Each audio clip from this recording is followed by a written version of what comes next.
India के साथ जो पाकिस्तान का चीजें चलती हैं वो अनफॉर्चुनेटली वो इंडिया डिसाइड करता है। Prime minister of Pakistan parliament में कह रहे हैं मैंने 3 कॉल की मोदी साहब को, उन्होंने तो मेरी कॉल रिजेक्ट कर दी। चाइना का कहीं ना कहीं मैसेज गया है पाकिस्तान को। सर, चाइना ने कहीं ना कहीं बोला था कि मुझे खतरा ये नहीं है कि चीजें और खराब ना हो जाए, खतरा ये है कि ऐसे ही ना चलती रहे। हम बैठ के इधर सारे जो है डुगडुगी बताते हैं और फिर हमारे जो सियासतदान है, इमरान खान उधर नाचता है, पूछता है, जरदारी साहब उधर अपनी हकामतें करते हैं, हम साथ तालियां बजाते हैं।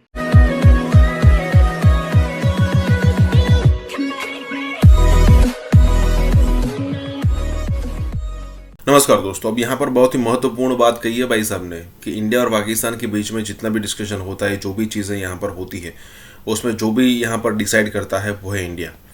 इंडिया ही सब कुछ डिसाइड करता है कि आने वाले दिनों में क्या होगा। पहले एक समय था, आज से 10-15 साल पहले, कि जब पाकिस्तान को अनलिमिटेड सपोर्ट था वेस्टर्न ब्लॉक का, और मतलब पाकिस्तान मतलब खुद को ऐसा समझता था, वो कहते थे ना कि एशियन टाइगर बनने वाला है, जो कभी बना नहीं, एशिया की बिल्ली बनने के भी लायक नहीं है पाकिस्तान।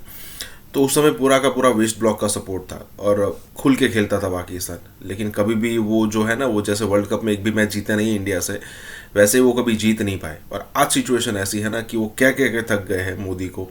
जैसे इमरान खान कहता था ना एक समय पर कि मैं फ़ोन कर रहा हूँ लेकिन वो उठाते नहीं है। दूसरी चीज़ यहाँ पर, दूसरी बात कि भाई उसके बाद के प्रधानमंत्री ने ये भी कहा कि भाई हम ट्रेड रिलेशन शुरू करना चाहते, कोई आंसर नहीं मिला। उसका क्या होता है कि वो प्रधानमंत्री लेवल की टॉक होती है, अगर वहाँ पर नहीं होते तो नीचे लेवल होता है, टायर 2 टायर 3 होती है। उसमें क्या कहते हैं कि भाई वो रिलेशन पहले बेटर करने की ट्राई करते हैं, जब सब कुछ ठीक होता है तब लीडर्स मिलते हैं। वहाँ पर भी कोई बात नहीं हो रही है।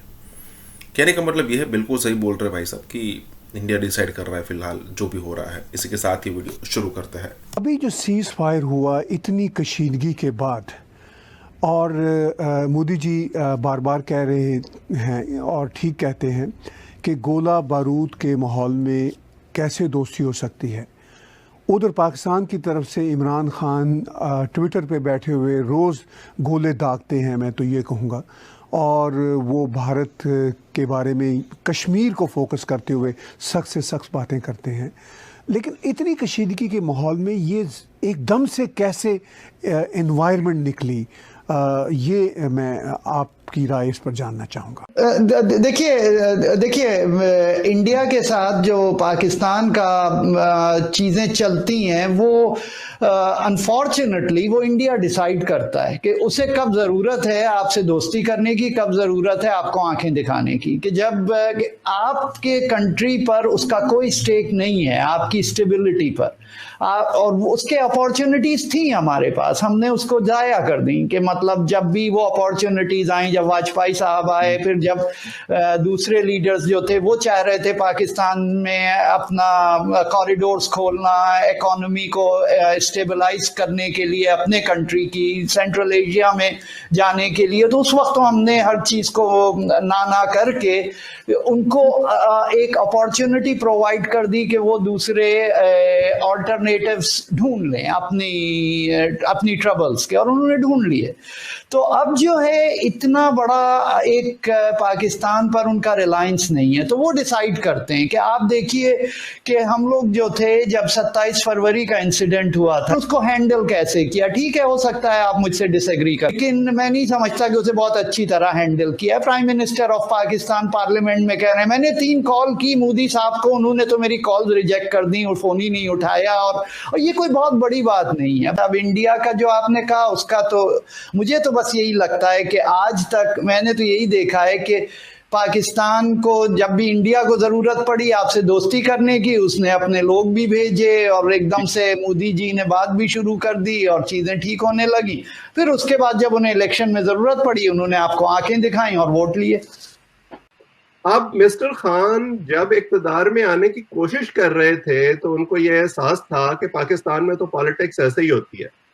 अब ये कैसे हो सकता है कि जब वो इक़्तिदार में आ गए हैं तो वो खुद तो पाकिस्तान स्टाइल की पॉलिटिक्स करें, लेकिन उनके सारे ओपोनेंट्स जो है वो यूरोपियन पॉलिटिक्स करनी शुरू कर दें? ऐसा नहीं होता।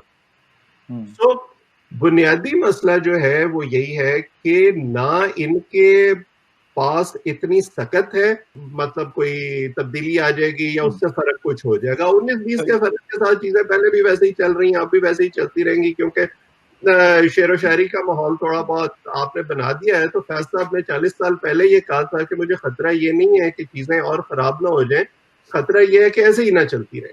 40 साल से तो ऐसे ही चल रही हैं और मुझे कोई शुबा नहीं है कि अगले 40 साल भी ऐसे ही चलती रहेंगी। कहीं नहीं जा रहा ये मुल्क, कुछ नहीं हो रहा इस मुल्क को। हम अपने बचपन में और अपने लड़कपन में जिन मुल्कों के बातें सुनते थे, इथोपिया की और रवांडा की और अफगानिस्तान तो खैर हमारा नेक्स्ट डोर नेबर है कि वहाँ कहत है और वहाँ खाना जंगी है, कर्जे पर इन्हिसार है वगैरह वगैरह। इवन वो मुल्क जो है वो कहीं गए तो नहीं है, बल्कि की इकोनॉमी तो हमसे ज्यादा बेहतर हो गई है। सर सही बात तो है कि मैं आपको अगर सच बताऊं तो I was also very surprised. हम में से शायद किसी को भी नहीं पता था कि हो जाएगा। तो कुछ बैक एंड पे बातें हुई होंगी, कुछ बड़े लोगों ने आपस में बातें करी होंगी, लेकिन मुझे लगता है कि इसका एक मेन बात ये भी है कि ये इमीडिएटली हुआ है चाइना के डिसएंगेजमेंट के बाद। और मुझे लगता है कि चाइना का कहीं ना कहीं मैसेज गया है पाकिस्तान को। सर चाइना ने कहीं ना कहीं बोला है, क्योंकि चाइना जो एक्सपेक्ट कर रहा था, चाइना का एक्सपेक्टेशन था कि हम वहां पे, वो लड़ने के लिए नहीं आए थे, वो आंखें दिखाने के लिए आए थे, थोड़ा सा बाजू चढ़ा के ना, जैसे गली में लड़ाई होती है कि हम आएंगे और फिर हम इंडियन आर्मी को आंखें दिखाएंगे और हम वो भाग जाएगी डर के मारे, क्योंकि भाई चाइना आ रहा है आफ्टर ऑल, तो इम्प्रेस तो होना ही है, डरना तो है ही। अब वो हुआ नहीं जो चाइना चाह रहा था, और कहीं ना कहीं चाइना से भी मैसेज गया पाकिस्तान को। PSL के कैंसिल होने की जो खबर है वो सिर्फ क्रिकेट की खबर नहीं है, वो है of the capacity of a country to be able to hold such an event. लेकिन हम जो तमाशबीन कौम है, हम भी तो डुगडुगी बजा रहे हैं ना, हम चस्का लेते हैं ना। हम बैठ के इधर सारे जो है डुगडुगी बताते हैं और फिर हमारे जो सियासतदान है, इमरान खान उधर नाचता है, जरदारी साहब उधर अपनी हकामतें करते हैं, हम साथ तालियां बजाते हैं और फिर हम शाम को घरों घर ही चले जाएंगे। तो ये ठीक है, तमाशा देखें कि जो बजट है 23 मार्च की परेड का, वो भी आप जरूर देख लें।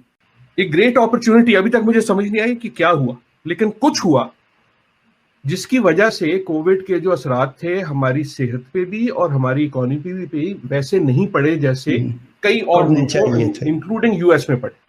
ठीक है, इसका असर क्या होना चाहिए था? इसका असर ये होना चाहिए था कि आपको एक मौका मिला लीप फ्रॉग करने का, राइट, जो वियतनाम ने किया। ये दूसरे मुल्कों में एक चीज जो है जो बाकी दुनिया को नीचे ले जा रही है और आपके साथ नहीं हो रही, तो अक्लमंदी क्या होती है? अक्लमंदी ये होती है कि आप उसका फायदा उठाएं और आपके अच्छा यार मैं लेट मी मेक अप।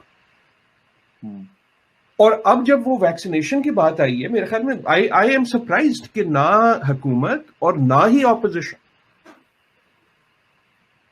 क्योंकि हम वो उस तमाशे और डुगडुगी के खेल में इतने फंस गए और सारे चस्के ले